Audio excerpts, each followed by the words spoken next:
Saya mohon maaf terlambat karena sedang launching hasil penelitian dari tadi pagi dan baru selesai. Judul penelitiannya cukup menarik, mudah-mudahan nanti juga bisa baca. Judulnya Jokowi Prabowo Incorporated. Titik 2, kecurangan pilkada rasa pilpres, kurang lebih begitu ya. Itu yang tepuk tangan belum baca sudah tepuk tangan. Bisa diakses di mana itu? Berarti sudah tahu isinya. Tolong linknya di share nanti. Nanti saya share insya Allah. Nah, itu ada 2 penelitian soal kerjaan-kerjaan kecurangan selama pilkada ini dan juga soal politik gentong babi. Nah, penelitian soal gentong babi agak panjang, nanti silakan dinikmati betapa menderitanya berdemokrasi di Republik kita. Salah satu yang menarik,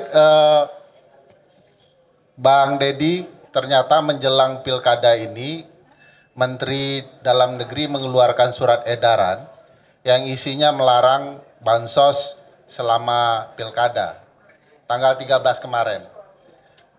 Keluar bentuknya surat edaran, padahal perintah Mahkamah Konstitusi itu peraturan. Tapi keluar surat edaran pun tetap melanggar, nah, itu hebatnya. Jadi surat edarannya untuk apa gitu ya. Nah, kekacauan ini sebenarnya mengikuti kekacauan di Pilpres kemarin yang luar biasa. Tidak sekedar kecurangan pemilunya yang luar biasa, tetapi bagaimana manipulasi yang diciptakan oleh sebuah keluarga dengan anak keturunannya agar bisa bertarung dan bisa memenangkan pemilu secara curang. Hanya saja sayang forum sebanyak ini dan saya pikir sebagian besar aktivis masih menggunakan judulnya tanda tanya gitu ya. Dapatkah Gibran dimakzulkan dan Jokowi diadili? Jawaban hukumnya bisa dapat, bisa tidak gitu ya. Saya pikir judulnya adili Jokowi dan kroni-kroninya serta makzulkan anaknya.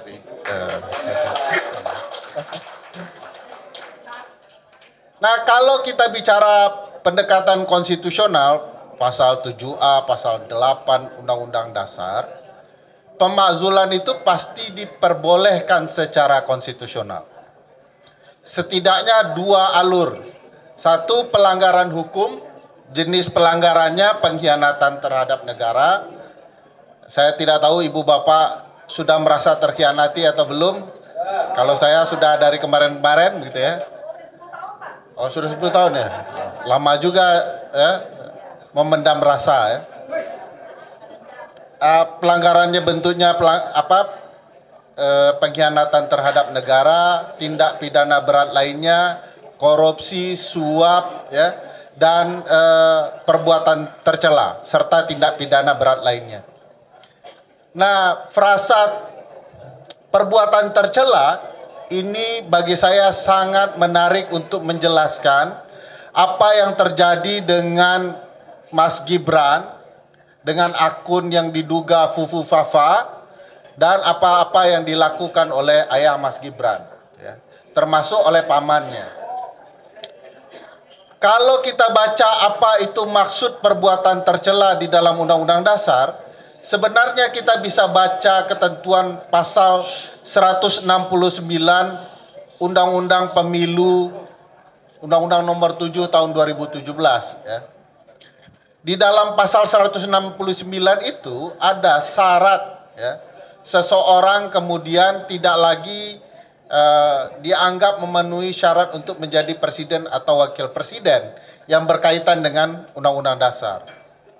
Salah satu yang penting yang ibu bapak perlu simak adalah bunyi dari pasal 169 huruf E. Bunyinya kurang lebih begini ya. Seseorang itu tidak bisa menjadi calon presiden atau calon wakil presiden atau dapat dimakzulkan jika ya, dianggap tidak lagi mampu secara jasmani dan rohani. Nah, ini yang selalu di mana-mana oleh Pak Roy Suryo dibicarakan, ini orang terganggu nggak jasmani dan rohaninya. Tapi ada lagi kalimat lanjutannya, serta tidak kemudian terkait dengan kejahatan narkotika. Ini kemarin sempat ada banyak isu soal itu, tetapi bagi saya ini tidak akan bisa terbongkar sampai ada proses peradilan yang patut untuk kemudian memakzulkan presiden dan atau wakil presiden dalam konteks bunyi undang-undang dasar ini dan undang-undang pemilu. Kalau dilihat problematikanya kan ada di Mas Gibrannya. Apakah dia mampu secara jasmani dan rohani? Itu pertanyaan besarnya. Kalau kita kaitkan dengan keberadaan akun yang menghebohkan yang bernama akun Fufu Fafa. Bayangkan satu republik sudah heboh soal akun siapa pemilik sesungguhnya, tetapi sama sekali tidak ada pembuktian. Wakil presiden semestinya tersudut. Semestinya dia mengatakan, saya bukan pemilik akun Fufu Fafa. Dia sudah mengatakan begitu ya. Tanyakan kepada pemiliknya, kurang lebih kan begitu. Tapi kan tidak ada lanjutan bahwa perbaiki nama saya, ini bukan akun saya, dan mari kita buktikan sama-sama. Yang saya khawatirkan, jangan-jangan akun itu adalah memang akunnya Mas Gibran. Kalau pakai kemampuan dari netizen di media sosial, netizen sudah membuktikan dalam konteks versi mereka bahwa akun ini dimiliki oleh seseorang yang patut diduga adalah Mas Gibran. Sebagai wakil presiden dan berbagai para pendukungnya, sama sekali tidak ada terbersit ya, untuk membuktikan sebaliknya.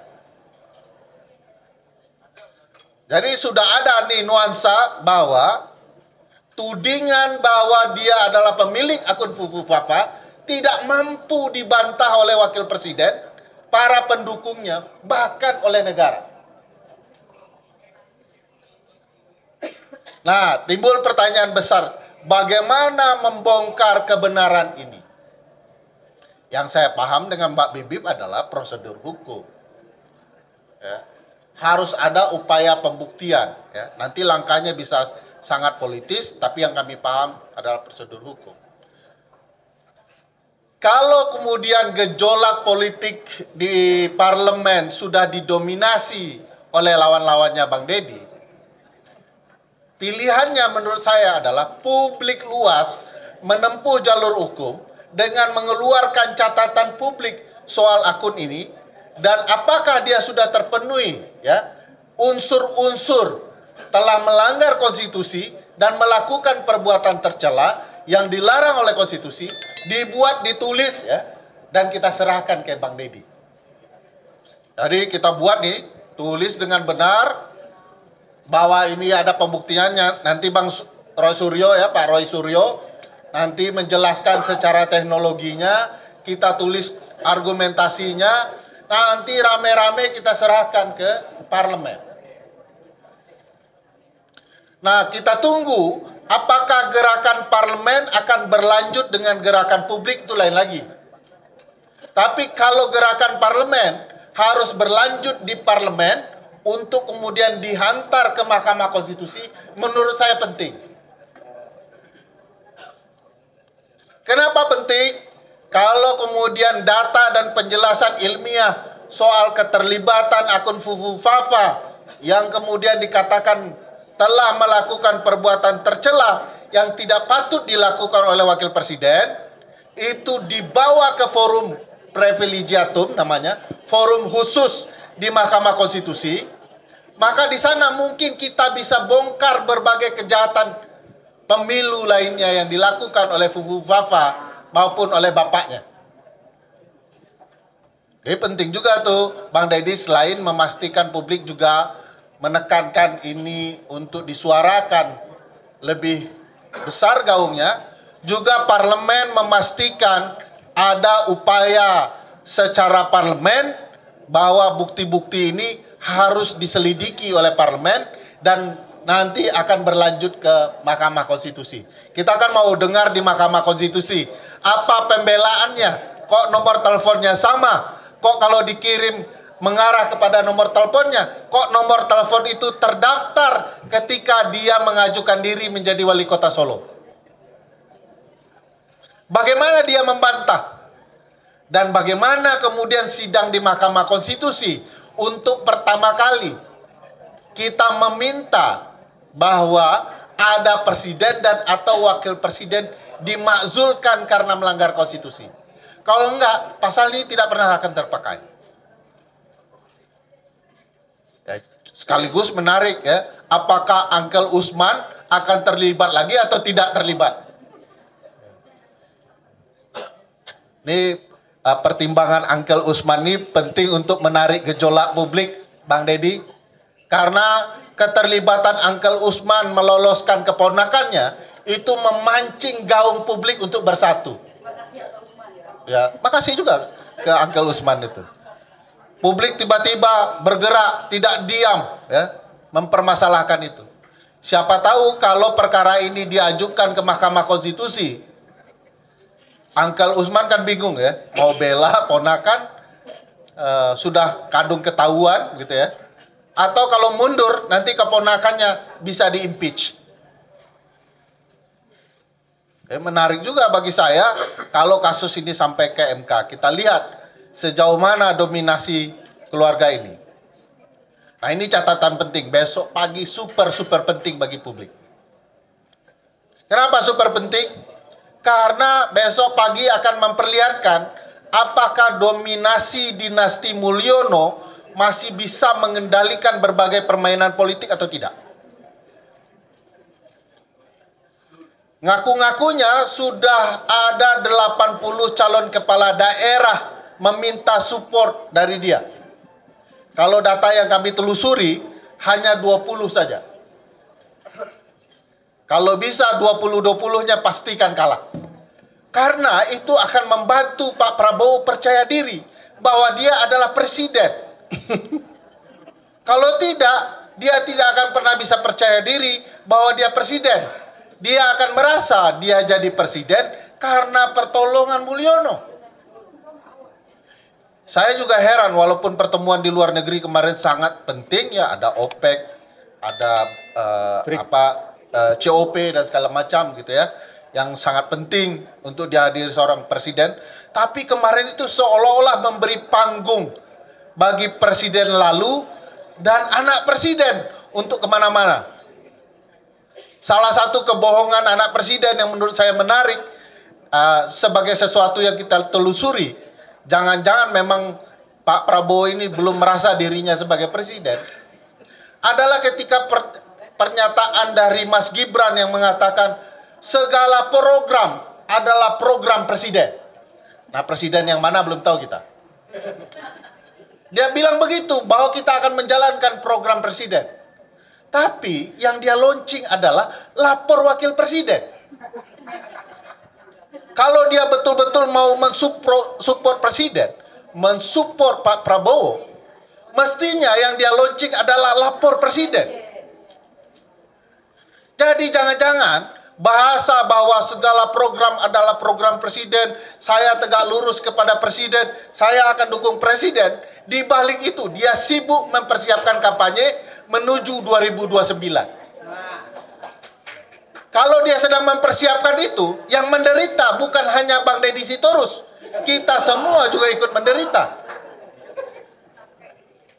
Jadi bagi saya, kesalahan konstitusional yang dia lakukan dengan menunjuk, saya menderitanya selama dia memerintah. Ya, dulu kerja saya. Mulai ada pengakuan-pengakuan dosa. Saya pikir ya, ini penting bagi kita untuk memastikan penegakan apa yang diatur di konstitusi betul-betul bisa berjalan dengan fair. Kalau tidak, selama-lamanya pasal ini hanya akan jadi kuburan saja. Percuma tuh Pak Said Didu, percuma tuh Bang Deddy Sitorus, percuma Bang Roy Suryo, apalagi Mbak Bibip lebih percuma lagi buat film gitu ya. Bang Eros Jarot dan lain-lain. Percuma ibu bapak sekalian bicara soal negara hukum, negara konstitusional, karena di depan kita ada pelanggaran konstitusional dan ini kita diamkan saja, tidak ada gerakan simultan dari publik untuk memastikan konstitusi kita ditegakkan. Bukan kehendak rakyat yang namanya keluarga Mulyono.